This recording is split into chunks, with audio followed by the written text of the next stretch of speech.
It was the evening of December 23rd, 2001, 2 days before Christmas. A man who had spent his entire adult life fighting for Nigeria's democracy, who had been jailed 3 times by military dictators, who had just been appointed to serve on the United Nations International Law Commission, was in his bedroom in Ibadan with his wife. Then the gunmen came. They overpowered the gateman. They marched through the house. They separated the man from his wife, locked her away, and shot him once in the chest. They took nothing. They touched no one else, and they disappeared into the night. The man they killed was Chief Bola Ige, the Attorney General and Minister of Justice of the Federal Republic of Nigeria. A sitting cabinet minister murdered in his own home while his bodyguards were out eating dinner.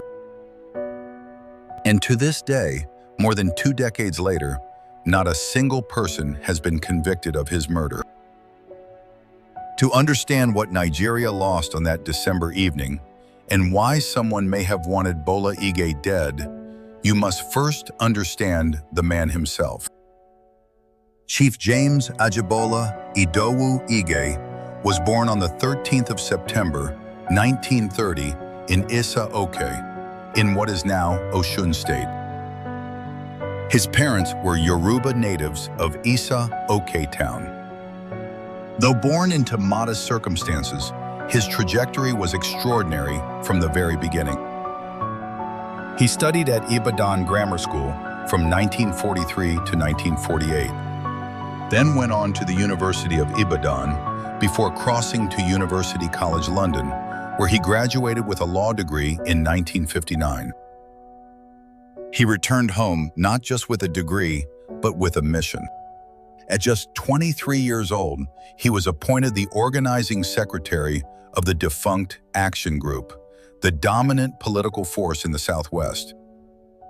Even then, he was not merely a politician, he was a force of nature. Nigerians called him the Cicero of Isa Oke, after the great Roman orator and statesman, and the comparison was not flattery. He was well known across the country for his extraordinary oratory, his advocacy for civil rights and democracy, and his rare ability to speak all 3 major Nigerian languages, Yoruba, Igbo, and Hausa, fluently. He went on to become the governor of Oyo State from October 1979 to October 1983, the first civilian governor of Old Oyo State, after defeating the National Party of Nigeria candidate in a keenly contested election. His years as governor were defined by ambitious development programs, strong civil governance, and a personal incorruptibility that was rare in Nigerian politics. When the military came and swept away the Second Republic, they came for Ige too. He was detained after the 1983 coup, accused of enriching himself with party funds, though he was released in 1985 after Babangida took power. The charges never stuck because Bola Ige was one of the few politicians who genuinely had nothing to hide. Through the dark military years of the 1980s and 1990s, he remained one of the loudest, most fearless voices for the return of democracy. He was detained again. He was harassed. He never flinched. He was considered one of the fathers of Nigeria's 2-year-old democratic government when democracy was finally restored in 1999. One of the most outspoken campaigners for democracy under Nigeria's former military rulers, who had jailed him 3 times. And yet, the democracy he had sacrificed for would ultimately fail to protect him.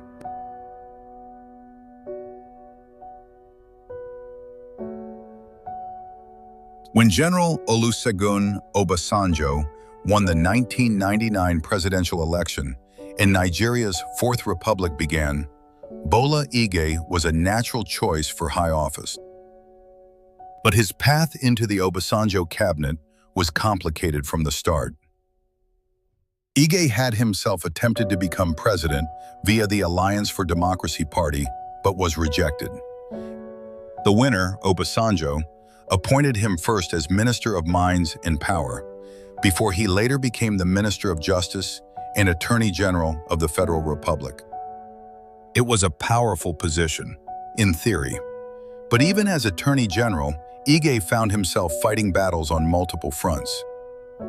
He waded into the national debate on the Sharia crisis consuming northern Nigeria, campaigning against the imposition of Sharia law in the northern states, and publicly declaring that the federal government would not allow the execution of a woman condemned to death by a Sharia court in Sokoto state.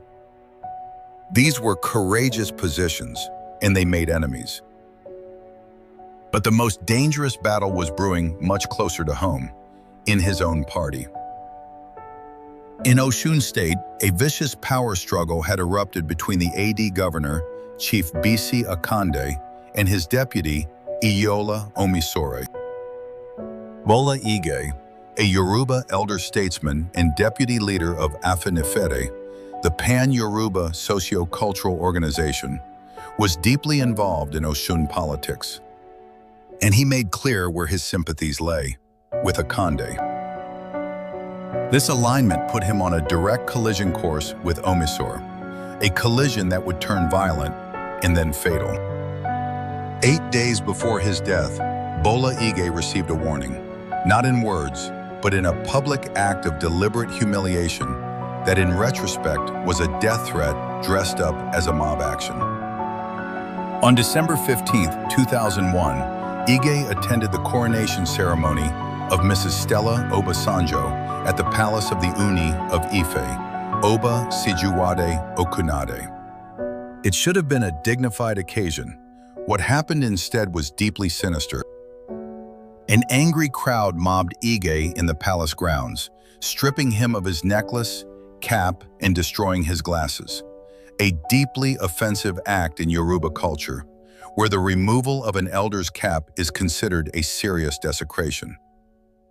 The group was reportedly led by a political thug known as Fryo, loyal to Iyeola Omisore.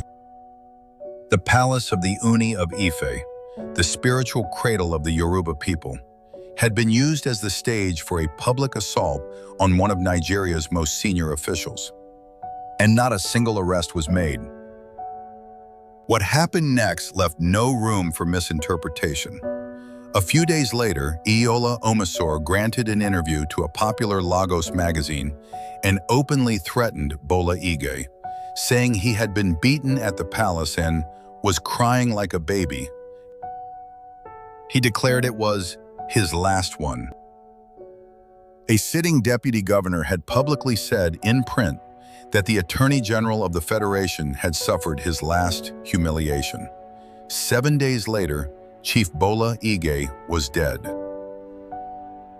Ige had originally planned to spend that weekend in his hometown of Esa-Oke in Osun State. The plans changed at the last minute, and that change of plans may well have been his undoing. His son, Muyiwa, had traveled together with him from Lagos that day. They had been together from 11 o'clock in the morning, spending the day as father and son before arriving at their home at Solomillia Court, number 8, Akinlabi Sanda Close, Bodija, Ibadan. When they arrived home, Ige's security details and personal staff, learning they would no longer be traveling to Esa-Oke, went out to find dinner at a nearby restaurant shortly after dropping their principal off. Think about that. The Attorney General of the Federal Republic of Nigeria, a man who had been publicly threatened just 1 week earlier. A man whose political enemies had recently humiliated him at a royal palace. His bodyguards went for dinner. The house sat at the end of the street with a swamp and undeveloped bush at the rear, providing perfect cover for an escape. The attackers overpowered the lone gateman and marched him upstairs. The assailants burst into Ige's bedroom, where he was with his wife Tinuka, a judge on the Nigeria Court of Appeal. They forced her to leave the room before shooting him. Tinuke, sensing her husband was in danger, pleaded with the attackers to spare his life. His wife and daughter were locked in an adjoining room. With the family confined, the assassins entered his bedroom and fired a single shot into his heart. They left him writhing on the floor and fled. Not a single item was stolen from the house. This was not a robbery. This was an execution. Once freed, the family rushed upstairs and took him to Oluyoro Catholic Hospital in Ibadan, but he died on the way. He was 71 years old. The then governor of Oyo State, Alhaji Lam Adesina, rushed to the hospital when the news broke. He found his political grandmaster barely alive, mortally wounded. Word reached President Obasanjo in Aso Rock. He immediately promised to unmask the killers and bring them to justice in record time. He deployed troops to the southwest to prevent a wider crisis. That promise of justice in record time would haunt him for the rest of his presidency.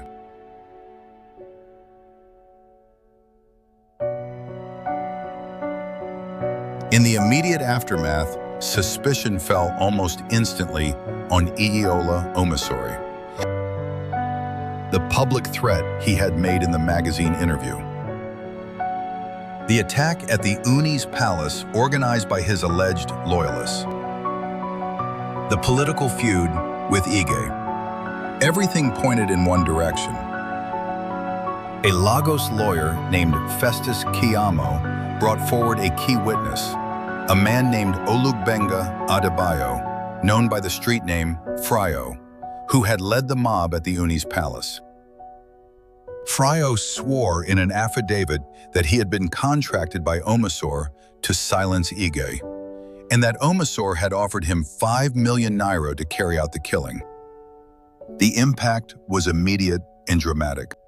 Incensed by this revelation, the few supporters Omisore still had in the Osun State House of Assembly changed sides and joined in impeaching him as deputy governor.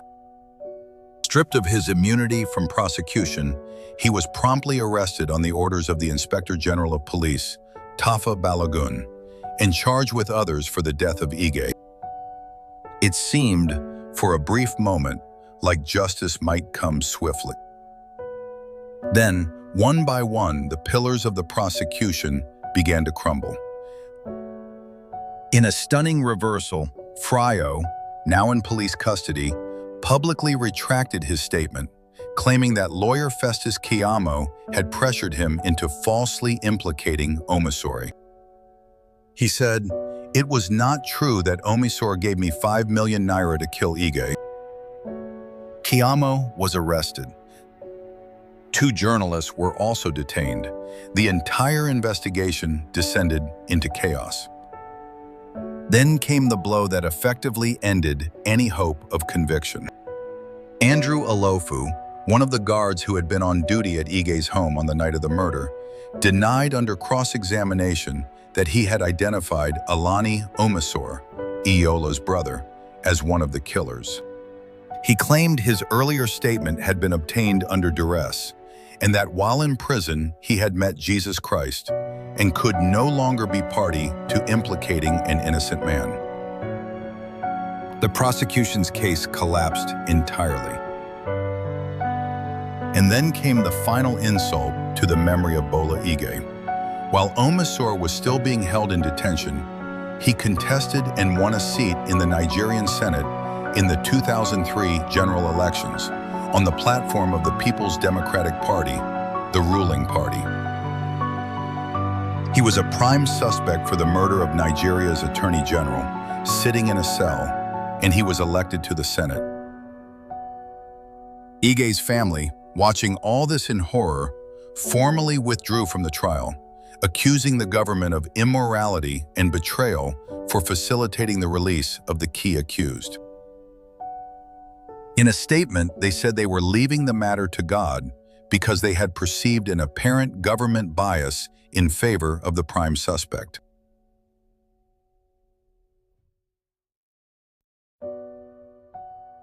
In June 2004, the Ibadan High Court delivered its verdict on Iola Omisore. He was discharged and acquitted, with the court citing contradictions and inconsistencies and insufficient evidence in the prosecution's case. Over the following months, all the other accused were also freed.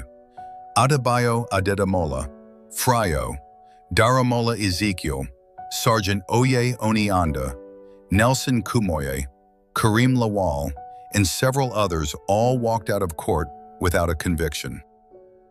Every single suspect acquitted. Every single case closed.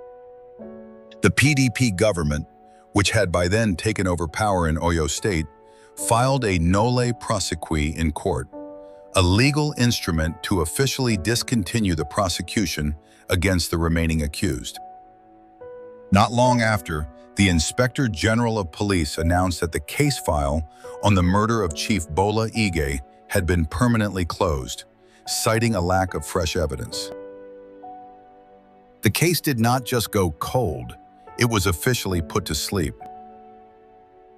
One judge reportedly kept a diary documenting the political pressure placed on the judiciary during bail hearings, pressure that went, as observers noted, beyond mere allegation. A prosecution lawyer resigned from the case in disgust. The family abandoned it in grief. And then, tragedy compounded tragedy. Justice Atinuke Ige, Bola's wife, the woman who had pleaded with the gunman in her bedroom to spare her husband's life, died within 16 months of the assassination. Her son said simply, "She died of a broken heart." The woman who had survived the night of the murder, who had watched the suspects walk free, who had watched the government shield those she believed to be responsible. Her heart could not hold it. 23 years have passed, and the question remains formally unanswered. But the theories have never gone away. The most prominent line of suspicion has always pointed toward the political tensions within the Alliance for Democracy and the Ige Omisore feud in Osun State. The public threats, the mob attack at the palace, the confessions that were later retracted, the witnesses who changed their stories, all of it points in a particular direction. Chief Bisi Akande, who served as Osun State Governor alongside Omisore as his deputy, expressed in his autobiography his belief that the federal government at the time showed clear reluctance in pursuing justice for Bola Ige's murder. Then there is a darker, more politically explosive theory. Towards the end of his presidency, Obasanjo said on a radio program that Ige was murdered on the orders of a drug baron, but he declined to name the individual. A drug baron with enough power to have Nigeria's Attorney General assassinated and enough political connections to ensure no prosecution succeeded? That is a statement that demands a name. Obasanjo never provided one. Omisore himself, in a sharp response to continued accusations, publicly challenged Nobel laureate Wole Soyinka, who had spoken forcefully about the need for justice, to ask his cousin, former President Obasanjo, who killed Chief Ige. That counter-accusation has never been formally explored. Ige's son Muyiwa has spoken bitterly of how the machinery of government was used not to prosecute, but to defend the suspects, of how a key witness was coerced, of how one prime suspect was allowed to remain in a car during a court appearance without entering the courtroom, of how the whole system seemed designed to ensure that no one was ever held accountable. What we can say with certainty is this: the murder of Bola Ige was not random. The attackers knew where he lived. They knew when his guards would be absent. They knew the layout of the house. They knew which room was the bedroom.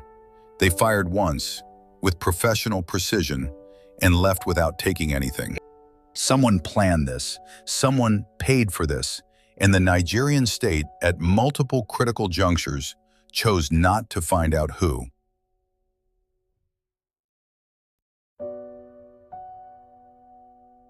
Nobel laureate Professor Wole Soyinka, speaking on the 20th anniversary of the murder, warned, "Unsolved crimes only lead to a culture of impunity." This is a lesson that Nigerian leadership has yet to learn. His words were not answered. They were met instead with political noise, because by 2022, the prime suspect in the murder of the Attorney General of the Federation had become the National Secretary of Nigeria's ruling political party. Soyinka responded with sorrow, saying that the resumption of any credible investigation into the murder was already fatally compromised, and pointedly asked, "Is the Inspector General of Police equipped to confront political obstacles when the prime suspect holds a position at the apex of the ruling party?" The answer, unspoken but understood, was no. At his funeral, a quote from Chief Bola Ige himself was read aloud. He had once said, "I am sure that Nigeria is worth living for, but I am not so sure that it is worth dying for."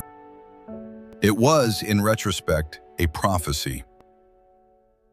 A man who had been jailed by military dictators and survived. A man who had been at the forefront of Nigeria's democracy movement for 4 decades. A man who had just been appointed to one of the most prestigious legal bodies in the world, the United Nations International Law Commission. A man who had come home from Lagos on a Sunday evening, changed his travel plans, walked into his house, and been shot dead in his bedroom by men who knew exactly where to find him and exactly when his guards would be gone. That man deserved justice. His wife, who died of grief waiting for it, deserved justice. His children deserved it. Nigeria deserved it. Instead, they got silence. They got acquittals. They got a closed case file. They got a former suspect sworn into the Senate. They got a president who named a phantom drug baron on a radio program and then left office without naming him properly. The Cicero of Issa Oki once said that Nigeria was not worth dying for. History proved him right in the cruelest possible way.